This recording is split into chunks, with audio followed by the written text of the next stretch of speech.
जामा मस्जिद मामले पर मुस्लिम पक्ष को लगा बड़ा झटका। क्या अब जामा मस्जिद में लहराएगा भगवा? क्या चुनाव से पहले बीजेपी फिर खेल रही हिंदुत्व कार्ड?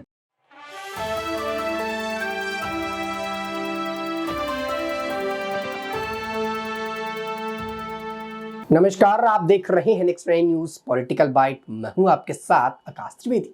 दर्शकों, आप सभी का बहुत बहुत स्वागत है हमारे खास प्रोग्राम खबरों की खेला पर।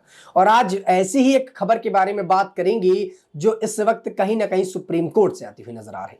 बता दें कि सुप्रीम कोर्ट ने अब मुस्लिम याचिकाओं को लेकर अपनी बातों को साफ कर दिया है। यहाँ पर जामा मस्जिद को लेकर सुप्रीम कोर्ट का रुख साफ हो गया है। बता दें कि देश के अंदर इस वक्त राम मंदिर का माहौल है और राम मंदिर के माहौल पर आधे से ज्यादा लोग यहां पर विलीन है और देश के अंदर लगातार उत्सव के रूप पर देखा जा रहा है। लेकिन ऐसे में एक मुस्लिम समुदाय का बड़ा गढ़ है जो अभी भी राम मंदिर को लेकर अपनी बातों के तीखे प्रहार यहां पर लगातार कर रहा है। बता दें कि बाबरी मस्जिद टूटने के बाद यहां पर मामला और ज्यादा भड़का और उसके बाद यहां पर राम मंदिर बन गया और राम मंदिर बनने से कुछ समुदाय के लोगों को बड़ी आपत्ति है। बता दें कि ईदगाह वाले मुद्दे पर भी यहां पर मुस्लिम पक्ष को बड़ी आपत्ति है और मुस्लिम पक्ष का यह मानना है कि मथुरा जन्मभूमि से सटा ईदगाह पहले से वहां पर था और ऐसे में उसको हटाना गलत माना जा रहा है। लेकिन अब मुस्लिम समुदाय के लिए एक और मुसीबत कहीं ना कहीं खड़ी होती हुई नजर आ रही है। वो है आगरा की जामा मस्जिद का। कहा गया कि जामा मस्जिद पर हिंदू के विग्रहों को दबाया गया है उनकी सीढ़ियों पर, तो ऐसे में अब जामा मस्जिद को भी कहीं ना कहीं हटाने की बातें चल रही हैं। दर्शकों, बता दें कि शाहजहां की बेटी ने आगरा के बीच शहर पर जामा मस्जिद बनवाया और उसमें श्री कृष्ण जन्मभूमि के विग्रहों को जामा मस्जिद की सीढ़ियों पर दफन करवा दिया। ऐसा दावा कथावाचक ठाकुर देवकी नंदन करते हुए पिछले दिनों आगरा न्यायालय के एक वाद दाखिल किया था। बुधवार को जामा मस्जिद की सीढ़ियों पर भगवान केशव देव मंदिर के विग्रह दबे होने का प्रकरण पर सुनवाई हुई थी और उस सुनवाई पर सुप्रीम कोर्ट का जो बयान आया उससे मुस्लिम पक्ष को यहां पर बड़ा झटका लगता हुआ नजर आया। बता दें कि यहां पर मुस्लिम पक्ष को एक के बाद एक बड़े झटके लगते हुए नजर आ रहे हैं, कभी ईदगाह मस्जिद को लेकर, कभी बाबरी मस्जिद को लेकर, तो अब जामा मस्जिद को लेकर। और कहा जा रहा है कि अगर ये मामला सुनवाई पूरी तरह से हो जाती है तब यहां भी भगवा लहराता हुआ नजर आएगा। लगातार बीजेपी पार्टी के लोग ये दावा कर रहे हैं कि देश के अंदर भगवा लहराया जाएगा। बड़े गाने बन रहे हैं और गाने प्रचलित हो रहे हैं। आप सबने वो गाना जरूर सुना होगा कि राम मंदिर आए, जो राम को लाए हैं हम उनको लाएंगे, देश में फिर से भगवा लहराएंगे।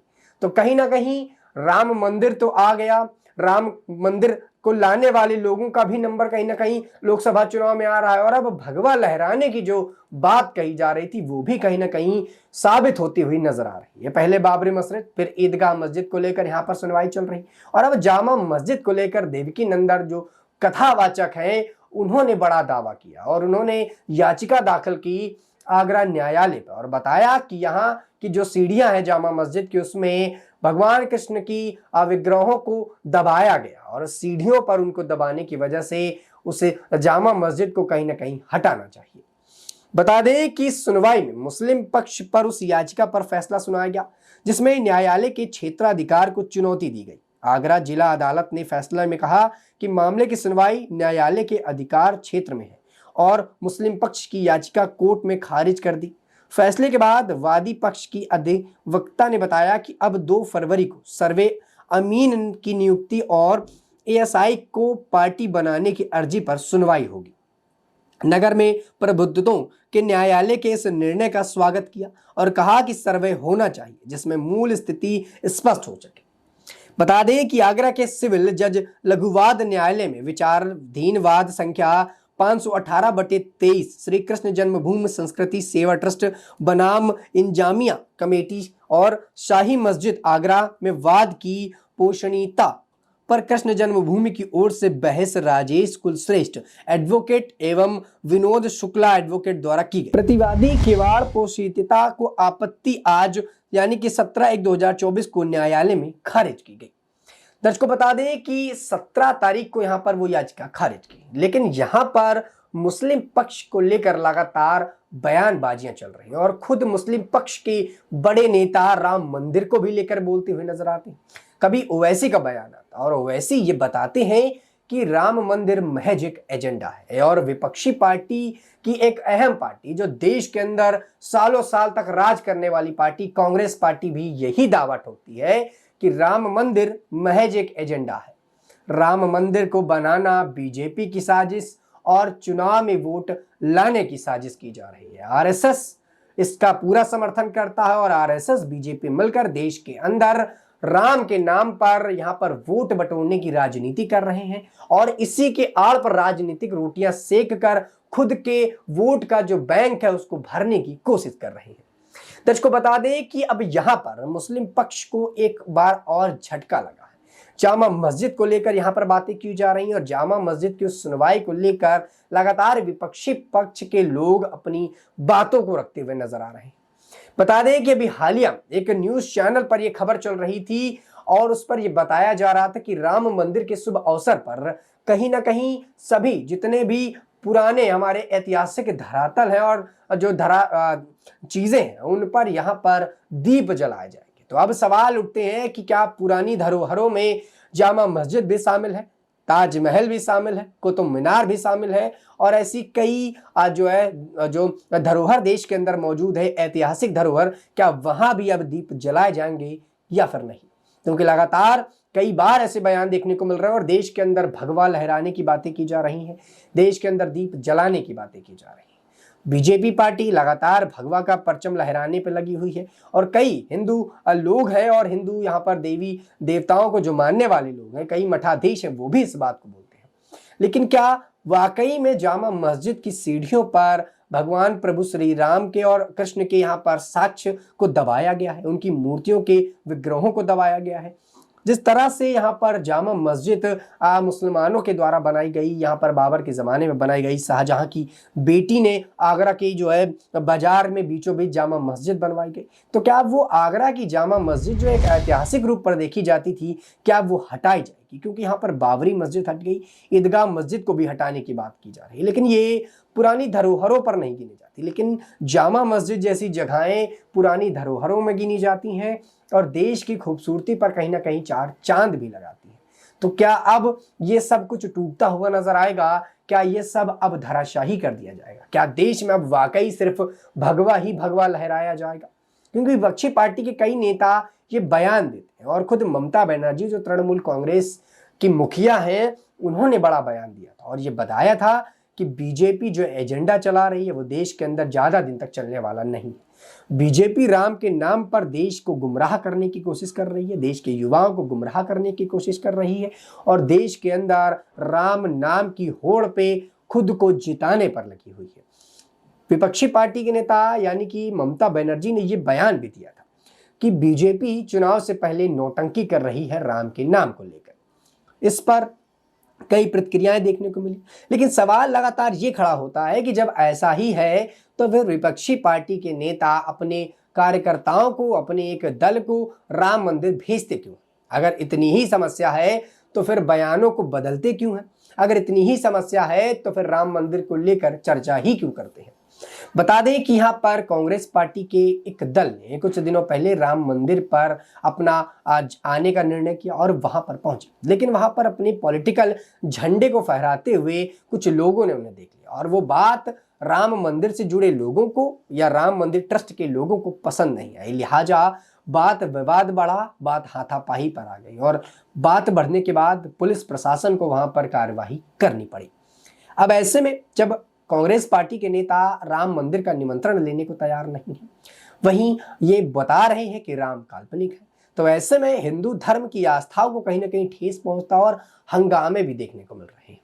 दर्शकों देखना होगा कि आखिरकार अब क्या कुछ नया मोड़ ये राजनीति लेती हुई नजर आएगी, क्योंकि जब तक राम मंदिर के प्राण प्रतिष्ठान का कार्यक्रम यहाँ नहीं हो जाता तब तक यहाँ पर लगातार हमले जारी है। विपक्षी पार्टी के नेता बीजेपी पर हमला कर रहे हैं तो बीजेपी पार्टी के नेता कांग्रेस पर हमला कर रहे हैं।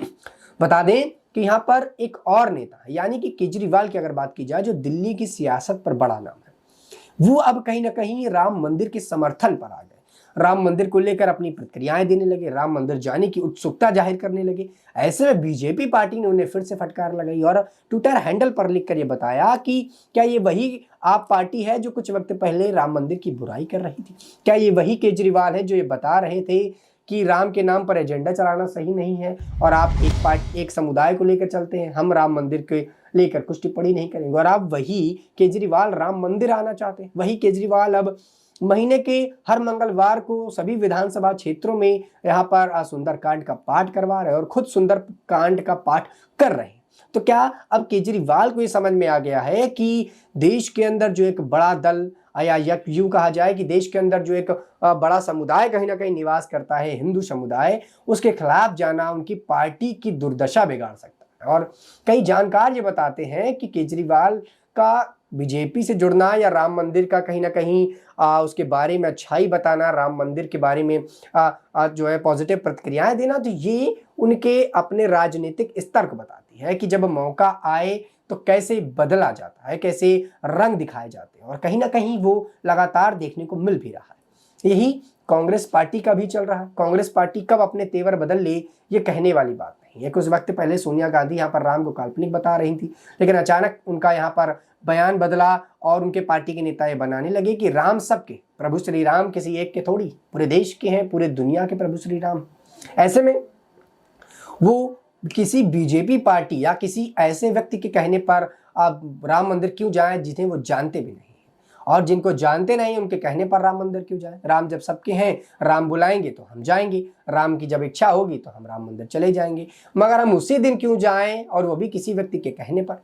लिहाजा कांग्रेस पार्टी के नेताओं ने इसको पूरी तरह से नकार दिया, निमंत्रण को अस्वीकार कर दिया।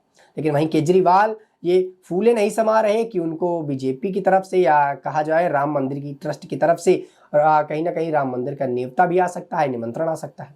अब तक उनके पास अंतिम निमंत्रण पहुंचा नहीं है, लेकिन वो बड़े उत्सुक नजर आ रहे हैं वहां जाने के लिए। उनका कहना है कि मैं अपने बच्चों और अपनी पत्नियों के साथ वहां जरूर जाऊंगा, मेरे माता पिता भी वहां जाने के लिए बड़े ही उत्सुक है। लिहाजा राजनीति इस वक्त व्यक्तिगत रूप से भी होती हुई नजर आ रही है और राजनीतिक तौर पर भी, क्योंकि यहाँ पर मुद्दा सिर्फ राम मंदिर नहीं, मुद्दा वोट है, मुद्दा यहाँ पर चुनाव है, और मुद्दा है चुनाव में जीत दर्ज करना, और लगातार सभी पार्टी के नेता ये करते हुए भी नजर आ रहे हैं।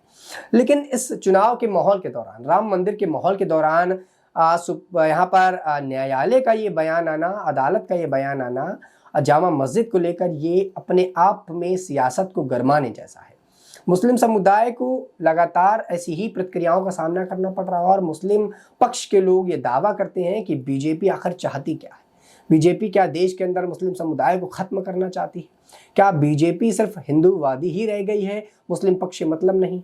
वहीं जब बीजेपी से सवाल किया जाता है तो बीजेपी कहती है कि सबका साथ सबका विकास, हम सबको साथ में लेकर चलते हैं। लेकिन वाकई में ऐसे में कई सवाल खड़े होते हैं, क्योंकि मुस्लिम समुदाय से जुड़े कई बड़े दिग्गज नेता राम मंदिर का समर्थन भी कर रहे हैं, राम मंदिर को लेकर अपनी प्रतिक्रियाओं को जाहिर कर रहे हैं और खुशी भी जाहिर कर रहे हैं कि राम मंदिर बन गया, प्रभु श्री राम तो सबके हैं। तो ऐसे में सिर्फ क्या एक ही ऐसा दल है या एक ही मुस्लिम समुदाय का ऐसा संगठन है जो इसका विरोध करता है? क्या बाकी के मुस्लिम यहाँ पर खुश हैं? और कुछ वक्त पहले यहाँ पर आरएसएस की एक रिपोर्ट भी जाहिर की थी, जिसमें आरएसएस ने बताया था कि 75% से भी ज्यादा मुस्लिम यहाँ पर राम मंदिर बनने से खुश है।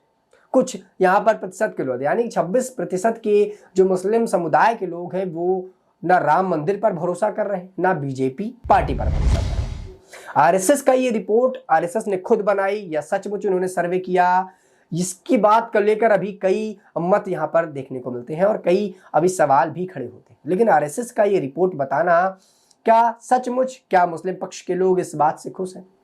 दर्शकों, इस पूरे मुद्दे पर आप अपनी क्या राय रखते हैं? आपको क्या लगता है कि आखिरकार इसमें क्या नया मोड़ होता हुआ नजर आएगा? क्या अब देश के अंदर से भगवा ही लहराएगा?